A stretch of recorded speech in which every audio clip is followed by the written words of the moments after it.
previous video, I looked at how TA conceptualizes mind games and drama. For instance, Stephen Cartman's drama triangle, where the players switch between the dramatic roles of victim, persecutor, and rescuer. And Eric Berne's games formula, where both parties can be seen as using the other one to fulfill some need. TA writers sometimes suggest that the thing to do when it comes to mind games is to figure out the other person's needs and deprive them of those needs. The fact is, we can't always determine what other people's underlying needs are. If someone's throwing a load of insults your way, how do you determine whether they sincerely believe the insults, or whether they know the insults aren't true and they're just trying to provoke you? People can't even determine their own needs sometimes, because they're acting on needs outside their own awareness. I think we can spend way too much time trying to figure other people out, when a much more productive strategy is to try and figure ourselves out. If we can identify what it is in ourselves that draws us into games, we don't need to know the underlying motives of the other person at all. The needs of the game's target are referred to in TA as gimmicks. The word gimmick can sound like a judgment, but while some gimmicks might be based on vanities or personal illusions we haven't quite got to grips with yet, gimmicks can also be based on rules that are generally very positive and productive within certain populations. For instance, rules like trust people work fine in a population of reciprocators, but not in a population of parasites. Here's an example of a gimmick in action in a game Eric Berne called Schlemiel. A is a guest at B's party. A spills a drink on B's dress. B is angry, but keeps it together. A apologizes. B makes a statement of forgiveness. A continues to spill things, drop things, and break things, all of which he apologizes for, and all of which B makes a show of forgiving, on the social level. But what B actually feels is far from forgiveness. B knows his accidents are totally deliberate, and A even knows she knows. So if they both know the accidents are deliberate, why would B go along with this pretense? Because of B's gimmick. B has some need about being reasonable. It could come in many different strains. It might be the broad principle, I must be reasonable, or it might be a more subtle variation, I must appear reasonable.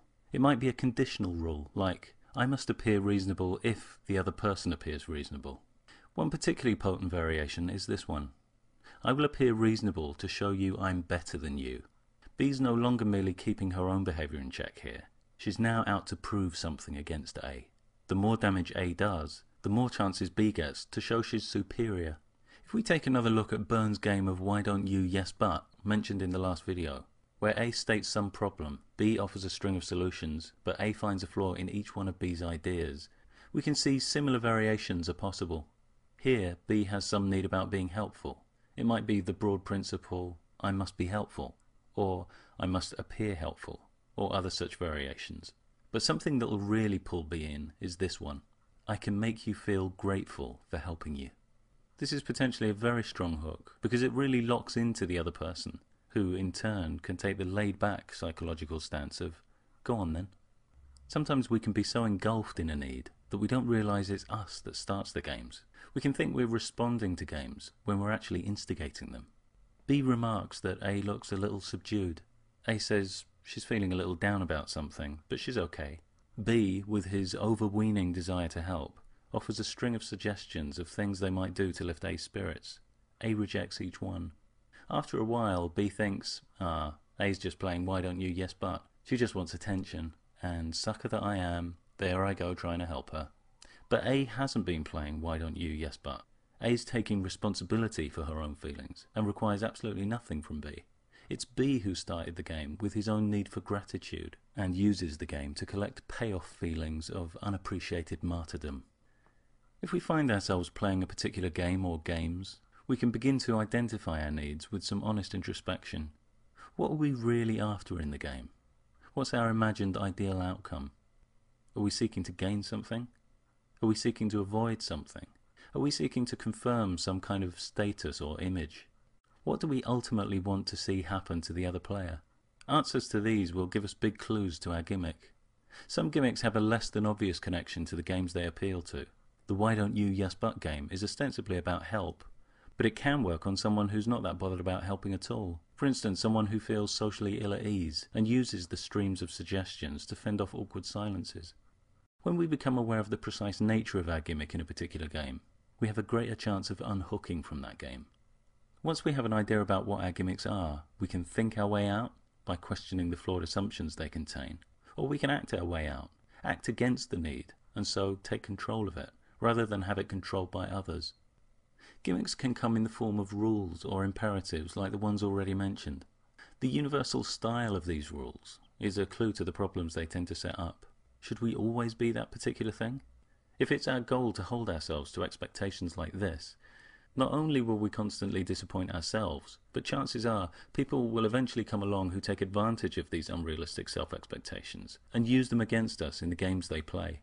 If we find that messages like these are driving us, we can evaluate how realistic they are. Depending on the characteristic we're looking at, we might decide to change it in this way, or like this. Sometimes we carry around ideas like, I must be reasonable, not realizing that the definition we're using for that word is skewed. If we dig a little deeper into what we're using the word reasonable to mean, we might find messages like this. I must not show anger. I must avoid uncomfortable scenes. I've got a nice person image I must maintain. But what does it really mean to be reasonable? If we look at the definition of reasonable, we see things like this: acting in accordance with reason, having sound judgment. Is it showing sound judgment to allow someone to continue deliberately spilling things, dropping things and breaking things while pretending not to care? I'd say not. If you know someone's doing that stuff on purpose, it's reasonable to make it clear you know what they're doing and eject them. If you're unsure whether or not they were doing it on purpose, you might be willing to overlook a single accident. But with continued damage, it's reasonable to ask them to pay for the damage. If they decline to pay, then it's reasonable to ask them to leave. If someone's genuinely clumsy in life, that's their own adult responsibility, and they can deal with it in a variety of ways. They can work at it and become less clumsy, or take preventative measures to avoid accident-prone situations, or they can take the consequences of their clumsiness and pay for damages. But to expect others to just put up with it, and all the hassle and expense it creates for them, is unreasonable. So sometimes getting rid of faulty, gamey versions of words like this and substituting actual definitions can block out games. Helpful is another word that can be rife with skewed, gamey definitions. For years, A has complained to B that he's not a good friend to her. She complains when he invites her along to places or activities she doesn't like. He should know she doesn't like them. She then complains when he doesn't invite her to those things. Now she feels left out. She complains when B asks her about things in her life she doesn't want to talk about. She later decides she does want to talk about those things, and complains when B doesn't ask her about them, all the time reminding him that a real friend wouldn't do these things. B's fighting a losing battle here. In A's company, he's no longer the natural, authentic individual everyone else in his life knows him to be. He's now acting out a role rather than being a person. He hopes to be the good friend. It's something he can never be, because the definition of good friend here is telepathic. B can exit the game by taking back ownership of the rules, rejecting the bogus, shifting expectations imposed by A about what makes a good friend, and defining for himself what's acceptable behaviour in a friend. If we know what behaviour our gimmicks bring out in us, we can just choose not to behave that way. If your need for harmony leads you to keep the peace in your family, try not keeping the peace. Let people sort out their own differences. After all, if they don't learn the skills to deal with each other, what will they do when you're not around? If your need for approval means you never say no when people ask you for favours, say no to the next favour asked of you. Just see what happens. See how it feels going into that new territory. Observe all the things that invite you back into the game, guilty or angry thoughts and rationalizations that pop into your head to justify the game, maybe just this once. Increased provocation from the game players to draw you back in to meet their needs.